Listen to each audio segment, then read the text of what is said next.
Do you wish you had a boot that looked like it had a soggy diaper on? Well, I've got just the boot for you, the Hoka One Ones. So we're gonna cut them in half and see if this big old booty is just a cheap marketing ploy or if there actually is some functionality behind it. All of the graphics in this video were made on Canva Pro, which is the sponsor of this video. And I wanted to show you what was really possible with one of the sponsors. So we decided to do this whole video on Canva Pro. And if you don't know what Canva is, it's an all-in-one design and marketing hub, basically, for anything from social media to videos like this one, presentations, simple designs for flyers and whatever it happens to be. It's just an all-in-one, simple to use, drag and drop design hub. And it's an easy way to up your game when it comes to your marketing and your graphic design without needing to learn all those super complex and hard to learn programs for graphic design. Canva is about as simple as it gets. So whether you're a team of 2 or 200, Canva Pro has all the productivity, collaboration, and creative tools you need to quickly achieve your goals. And Canva Pro has an endless collection of premium content, templates.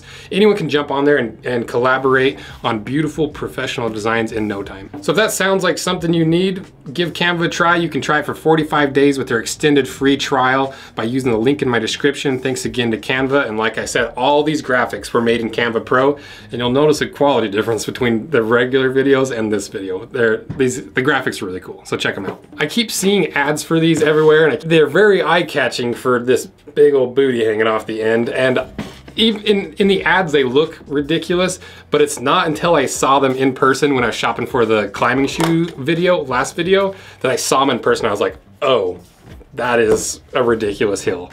And so that, along with the fact that in the packaging it says, please do not operate vehicles or navigate stairs while wearing this product, I had to do it. It's gotta be the most ridiculous boot that I've cut apart on this channel. And I'm a sucker for gimmicks, whether good or bad, so I'm really curious if this is just a gimmick or if there's something inside of here, or if it works in a certain way that you actually do get some real benefits from it. So go over the boot information, starting with the brand. So the brand is Hoka. The style is the TenNine GTX hiking boot. The color is Moroccan blue and saffron. They weigh 1 pound each. They retail for $250 and they're made in Vietnam. And the description says, part hovercraft and part hiking boot, the TenNine Hike GTX offers peak cushioning, durability, and traction with the extended Hubble heel geometry. Engineered for an exceptionally smooth ride, this bold new profile creates an effective heel-to-toe transition. Surprisingly smooth and exceptionally cushioned, this long-distance hiker employs Vibram Mega Grip with light-based construction and an outsole compound that reduces weight without reducing durability. Go ahead, hike forever, as they say. All that marketing jargon to say it makes it easier to transition from heel strike to toe lift all the way through your stride. They just threw a lot of extra words in there. And now let's go over the information we can gather about this shoe to see if we can find some clues as to how they achieve that other than the big old diaper on the end here. So starting with the upper, like always, there is not a single piece of leather on this boot anywhere that I can see. But there are some cool synthetic materials that they're using, like the ripstop nylon and the Gore-Tex waterproof booty. Not this booty, there's a lining that they call a booty on the inside. And synthetic materials are superior than leather in a few ways, like the breathability and the weight. They're really lightweight. But they're not as durable and they don't offer quite as much protection. Then moving to the inside, you can see on this pattern on the inside is their 100% RPET or RPET lining textile mesh. And RPET stands for recycled polyethylene terephthalate. Terephthalate. I have no idea. I'll put the spelling up here and one of you engineers or chemical guys can help me out with that. But that material is a similar material to what we see in a lot of waterproof and insulated boots. It's a moisture wicking layer that pulls that moisture away from your foot so that you don't get the swamp foot, or at least that's what they claim it does. So moving on to the construction, this, as far as I can tell, is 100% cemented construction. And cemented construction means that there's no stitching and there's no rivets, there's no nails holding this boot together. It's all glued together. And once again, there's some pros and cons. Pros, it's lightweight and flexible, but it's not as durable and it's not as long lasting and you can't resole it as easily. It's pretty hard to resole this style of boot. And a lot of times a cemented construction boot's gonna have a lot of foam because foam glues really well, but it does not nail well, it doesn't rivet well, it doesn't stitch well. Then quickly to the insole. So this is just an Ortholite insole, nothing great, nothing bad. But one thing that stood out to me was when I pulled this out, it's a lot more anatomically correct, the shape of the insole, which means the shape of the shoe is a lot more, actually, a lot more like limbs and these wider toe box boots. Maybe not quite as wide, but it is a little bit wider in the toe box, judging by the insole. And now finally to the interesting part, this whole sole construction. What is going on with this and what is it supposed to do and how is it supposed to do it? So the majority of this boot is the midsole. At least that's what it looks like from the outside. It's a compression molded EVA midsole with a Vibram Mega Grip rubber outsole slapped on the bottom there. And the thing I really liked about the outsole is these little relief spots here allow this boot to flex really easily and compress really easily. See how that compresses? I was surprised at how thin this outsole actually is because the lugs themselves are 5mm, but the layer underneath has got to be around 1mm, which isn't the worst thing because this is a completely different style of boot than like a traditional hiking boot with the V100 that's super chunky. You know, you're going for lightweight and comfortability and flexibility with this more than anything. So what is the bubble butt area supposed to be doing? So they call it their Hubble system. Hubble Butt is what we've coined it in the shop. And like it said in the description, it's designed to limit the impact on the body for a better heel to toe transition. Because if you take a regular boot and you're out hiking, the way you walk is heel to toe. And that heel strike can create a lot of force and a lot of shock that moves through your body. So I think the idea behind the Hubble Butt is to ease that heel strike. So before you would regularly make contact with the ground, you slowly roll your way into that heel strike. Rather than a heavy heel strike, it's more of a rolling motion. Next, let's cut these things in half, then we'll do the waterproof test, and then I'll take them hiking and come up with the final result.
Surprisingly easy to cut in half. So let's see what's inside.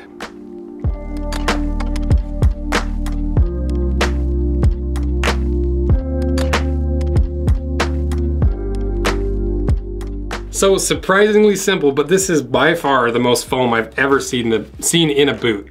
And I really like these little flex points up here, you know, because a lot of this boot, as I've said over and over, is flexibility and lightweight. And so these little cuts right there in the foam allow this boot to bend and fold and compress a lot more efficiently. And also I didn't realize that there's actually 2 different layers of foam put together. So I wonder if there's a certain thickness of foam that you can injection mold before it starts failing or overheating or something. And now looking at this boot, you know, there's really not much to it. And to me, this boot is less of a tool and more of a consumable. And what I mean by that is, you know, like we just bought a plasma torch, and the plasma torch, or the plasma cutter, to me is a tool, but the consumables are the little tips and all the things that you use on a regular basis, because this boot is not made for durability in any way. You know, it's an EVA foam, it's a thin outsole, it's a very synthetic upper. This is a boot that's made to be used and thrown away and bought, and then you go out and buy another one. That's an interesting distinction I've never really talked about or thought about, I guess, on the channel. And I don't think there's a right or wrong. I tend to like more tool style boots rather than a consumable boot, but a lot of people out there just want something ridiculously comfortable right off the bat, that's gonna be comfortable until it wears out, and then they go buy another one that they know what to expect. There's no break-in process. It's just it's a consumable. So how do these boots actually feel when you're hiking? Well, I put this boot on one foot and I put this boot on the other foot and wore these around, but there is a very distinct difference. You can feel the way it eases in. Is it enough for me to want to switch to this? No, mostly because of a lot of the hiking I do is hunting and that type of hiking. This shoe would not fare well out there, in my opinion, because it is so foamy. There's not a lot of stability in it. And that heel to toe action is a lot more of a thing that you would need when you're hiking on flat trails or really groomed trails. A lot of the hiking I personally do is beating around in the bushes and unstable stuff. And the problem with hiking at unstable stuff is when you have a warning that says don't walk on stairs or don't use vehicles, that big heel gets in the way. But if you're looking for a lightweight, easy on the joints with lots of cushioning to just walk on really well-groomed trails, it seems like a pretty cool way to solve an issue. But I think the benefit from this Hubble are marginal. You know, I don't, at least for me, this Hoka shoe is made for a very specific purpose, and I think it does it well. It's very similar to the climbing shoe in that way, where you wouldn't want to wear a climbing shoe every day. You wouldn't want to wear this shoe every day. But for that intended purpose, it works really well. So if you're looking for that, it seems like it's a pretty cool and fun option. So overall, this was a fun video. You know, it's been fun filming it. It's been fun kicking around in these and trying them on and goofing off in them. And it's really interesting to see the polar opposite of these traditional boots that we're always cutting in half. So this was a cool one. Let me know what you guys think of this. Am I off on anything? If you've owned a pair of these, what is your experience with them? I'm curious what your thoughts are with the big old diaper on the end here. So thank you guys for everything you do, and if you're not subscribed, consider subscribing, because it's the one thing that you can do that just is a single little click that makes the world a difference for this channel. So thank you guys. See ya.